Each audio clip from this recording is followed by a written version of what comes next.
Hello बच्चों, let's say take given question. The question says we need to find the equivalent resistance. तो यहाँ पे जो circuit हमें गिवन है उसका हमें इक्विवेलेंट रेजिस्टेंस फाइंड करना है. सो इस क्वेश्चन का जो की concept we need to understand is the concept of combination of resistance. Combination of resistance. So basically दो कॉमन कॉम्बिनेशन हमने पढ़े, series combination and parallel combination, right. So जब भी दो रेजिस्टेंस सीरीज में कनेक्टेड हो, सीरीज में connected, let's say R1 R2 series में कनेक्टेड है. अब हमें पता कैसे चलता है कि ये सीरीज में कनेक्टेड है. सो यहाँ पे सिचुएशन कुछ इस तरीके से होती है कि let's suppose current I is flowing in this section. So यही करंट I R1 से भी फ्लो होगा और यही करंट R2 से भी फ्लो होगा, because there is no other path, right. So ऐसे केस में जब करंट सेम फ्लो हो तो यहाँ पे हम ये लिख सकते हैं when same current flows across the two resistance, और जितने भी रेजिस्टेंस होंगे तो वो सारे के सारे सीरीज में कनेक्टेड होंगे, राइट. सो सीरीज में जब हम इक्विवेलेंट निकालते हैं so R equivalent can be written as R1 plus R2, और जितने भी रेजिस्टेंस इस तरीके से कनेक्टेड हो सबको हम ऐड ऑन कर देंगे to get the equivalent of it. ठीक है. Where on the other hand अगर हम बात करें पैरेलल की, लेट्स सपोज हमारे पास दो रेजिस्टेंस है R1 एंड R2, और वो कुछ इस तरीके से बैटरी सोर्स से कनेक्टेड है, राइट. तो यहाँ पे हम देख सकते हैं कि let's suppose current I flow हो रहा है बैटरी में से, तो दो पार्ट में करंट डिवाइड हो जाएगा. ये I2 लेट्स से R1 से R2 से पास होगा और I1 R1 से पास होगा.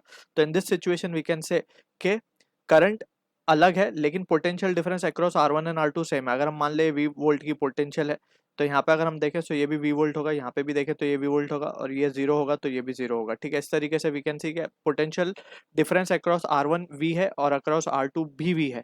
तो in this situation we can say कि दोनों रेजिस्टेंस पैरेलल में कनेक्टेड होंगे. ठीक है. तो यहाँ पे हम मान लेंगे कि यहाँ पे सेम पोटेंशियल डिफरेंस होता है, सेम पोटेंशियल डिफरेंस, राइट. तो यहाँ पे अब हम अगर इक्विवेलेंट निकालेंगे तो R 1/R equivalent will be equals to 1/R1 plus 1/R2 and so on. इस तरीके से we can get the value of equivalent. So अब यही कंसेप्ट को हम यहाँ पे अप्लाई करेंगे. अगर हम मान ले लेट्स सपोज के करंट I आ रहा है यहाँ से, सो I will be getting divided. इस तरीके से कुछ डिवाइड हो जाएगा करंट. ठीक है. हमें इक्विवेलेंट फाइंड करना है. सो जब करंट इस तरीके से डिवाइड होगा तो हम देख सकते हैं लेट्स सपोज यहाँ पे करंट जा रहा है I, तो यहाँ पे भी जाएगा I, बिकॉज सिमेट्री है.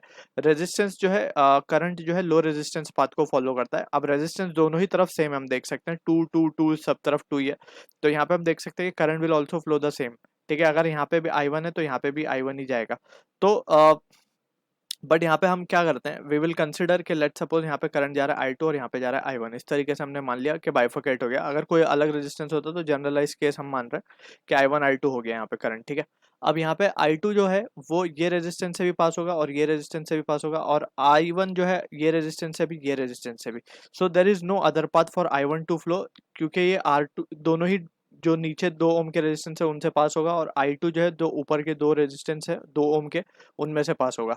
ठीक है. तो ऊपर वाले दोनों सीरीज में, नीचे वाले दोनों सीरीज में, और आपस में पैरेलल में, बिकॉज करंट डिवीजन हुआ है यहाँ पे. ठीक है. तो यहाँ पे हम क्या देख सकते हैं, हम इसको इस तरीके से ड्रॉ कर सकते हैं. पूरी सर्किट को हम इस तरीके से ड्रॉ कर लेंगे. अब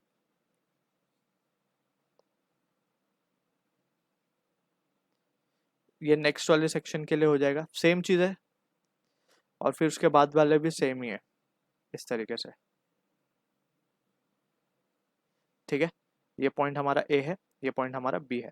अब ऊपर वाले हमने देखे जैसे 2 और 2, अब दोनों सीरीज में क्योंकि सेम करंट फ्लो हो रहा है तो 2 + 2 4 हो जाएंगे. तो ऊपर 4 ओम, यहाँ भी 4 ओम, यहाँ भी 4 ओम, यहाँ पे भी 4, यहाँ पे भी 4, और यहाँ पे भी 4. इस तरीके से we can have the values of current के बेसिस पे हमने इसको सीरीज और पैरेलल में कर लिया. अब ये दोनों रेजिस्टेंस जो है ये भी पैरेलल में है, ये भी पैरेलल में है, ये भी पैरेलल में, और आपस में तीनों फिर से सीरीज में है. ठीक है ना. तो इसका अगर हम वापस से इक्विवेलेंट ड्रॉ करें, जैसे हम इक्विवेलेंट अब वापस से बना रहे हैं इसका, अब ये सबको पैरेलली सॉल्व करेंगे तो ये इनका पैरेलल होके ये आ जाएगा, एक ये आ जाएगा, एक ये आ जाएगा, पैरेलल कॉम्बिनेशन बेसिकली. तो 4 और 4 का पैरेलल कॉम्बिनेशन जब हम निकालेंगे तो यहाँ पे हम एक का निकालेंगे और बाकी सबके लिए एज इट इज लिख देंगे because of symmetry. So 1/R equivalent for one we are for first resistance हम कैलकुलेट करें, ये पॉइंट ए है हमारा, ये पॉइंट हमारा बी है. ठीक है. तो इट विल बी 1/4 प्लस 1/4. इसको सॉल्व करने पर आर इक्विवेलेंट की वैल्यू मिलेगी 16/8, दैट इज 2 ओम. ठीक है. तो ये आ गया 2 ओम.